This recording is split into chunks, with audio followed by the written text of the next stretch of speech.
opportunity to do some work to try and improve what that increase is. When we look at this 172, that's the municipal portion of the tax rate. And you have to get the full tax rate, you have to add the school and the county to that, which we don't have those numbers yet. So just on the municipal side, it's looking at $172 increase per average household for that house that's around $325,000 of assessed value. Right? So there's more work to be done on this. As you can see, that there's targeted areas which I think, and as Commissioner Pacheco, as we were talking last night, I think we can fine-tune the public safety numbers a bit. I think when Mauro gets here, I think there's an opportunity to discuss how we can take a finer look at the group insurance areas to see if we can, trim those numbers. Does this reflect the 3% that I put? Right, okay. And so, just as we discussed, I think we can do work to address that with Roe, and I think we can tune that up a bit, which would lower the overall appropriation.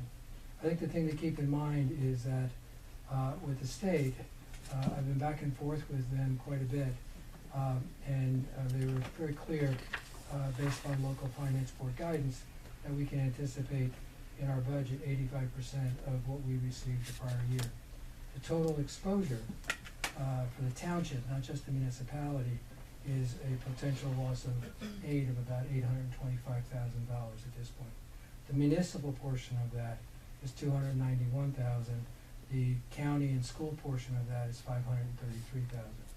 So it's important for us to understand is that while our aid is not a final number, and remember, we did this last year, and we anticipated 85%, and then over the forward-looking months, we were able to continue our negotiations to receive the full amount of our aid.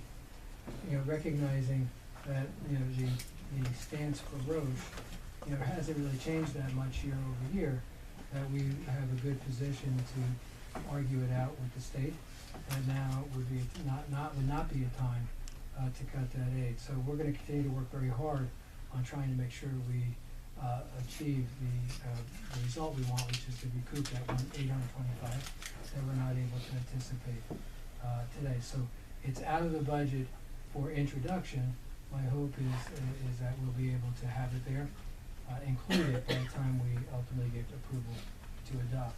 I think there's some things that we have to consider as well, is that if there is a reduction in aid, this municipal portion, roughly $29 on average to a taxpayer, that after, it'll take some time, so we don't have to do it before we introduce, but before we adopt, we should do everything we can to look at our budgets and find a way to absorb that and not pass that increase onto the taxpayers automatically. We should figure out how much of that exposure we can absorb and tighten our belts around in order to achieve a lower tax rate increase to the homeowner.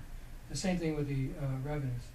Right? There's certain revenue areas that we no longer have the ability.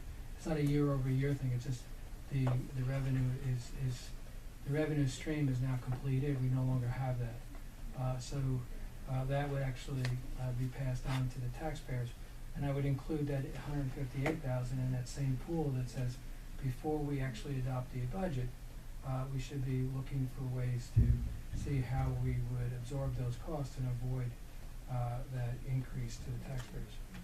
We've had a lot of discussions about that the spiral can't be a never-ending spiral. We have to take a hard look and find ways to moderate that increase. When you are dealing with, for example, right now, almost a $570,000 increase in our insurance costs, right?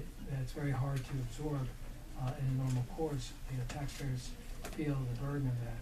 When we have these outside those areas where we have an opportunity to look at them, we should do our best to avoid passing that on to the taxpayers. So the 172 is a starting point based upon I believe the negotiations that will continue to go on with the state. I hope to reduce that 825 or eliminate its exposure completely. But the event that it is, there's going to be some number that we should all be thinking about as we go forward. How would we absorb that and not pass it on to the taxpayers to the extent that that's possible? So I think those